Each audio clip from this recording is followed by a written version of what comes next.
आई भैया हम व्यास सुरेंद्र यादव तमाम भोजपुरिया भैया के गोड़ छू के गोड़ लगतानी। एगो लड़की अपना महतारी के बारे में सोचतारी कैसे कहतारी, आई सभे गाना के माध्यम से सुनी।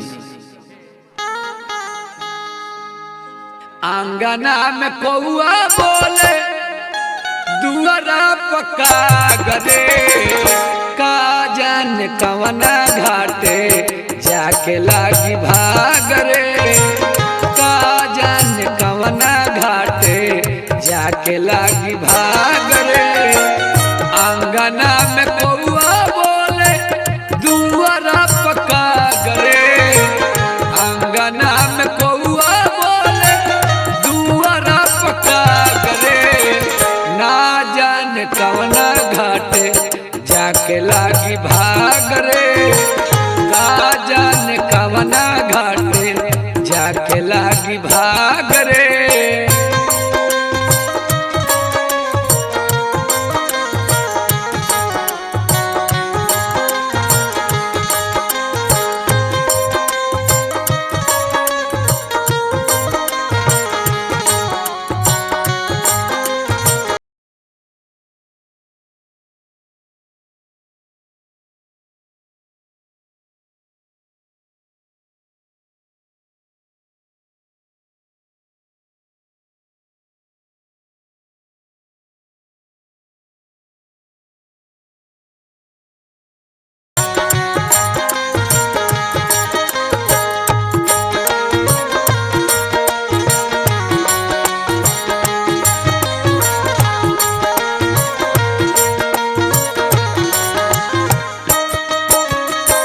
जननी ना उजर जाई बाबुल के बगिया, माई के अचारवा में लग जाई दगिया, माई के अचारवा में लग जाई दगिया।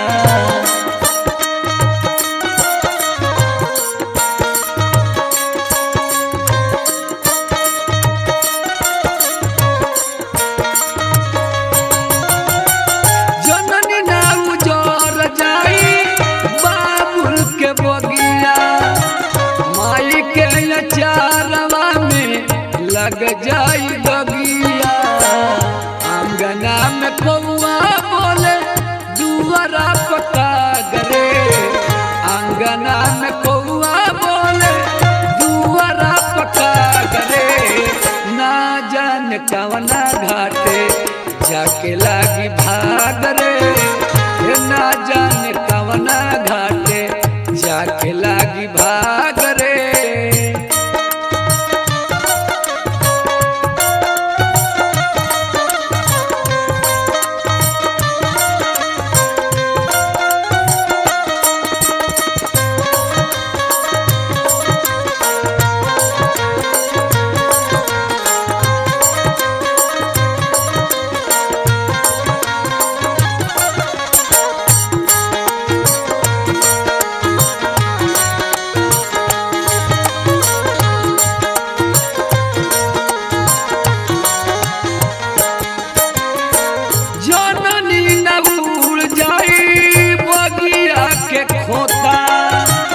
एक दिन उड़ गई है पिंजड़ा से तोता,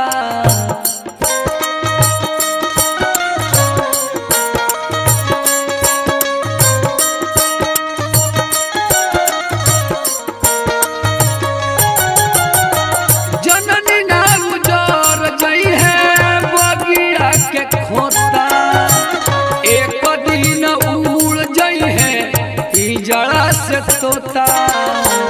कहले सुरेंद्र लागी देहिया में आगरे, कहले सुरेंद्र लागी देहिया में आगरे, का जान कवना घाटे जाके लागी भाग रे, का जान कवना घाटे जाके लागी भाग रे।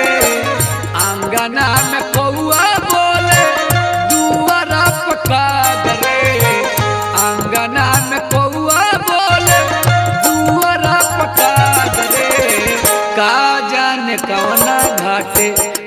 जाके लागी भाग रे का जाने कवना घाटे जाके लागी भाग रे का जाने कवना घाटे जाके लागी भाग रे का जाने कवना घाटे जाके लागी भाग रे का जाने कवना घाटे जाके लागी भाग रे का जाने कवना घाटे जाके लागी भाग रे। Mixed by Sriya Recording Studio, Duranda, Siwan.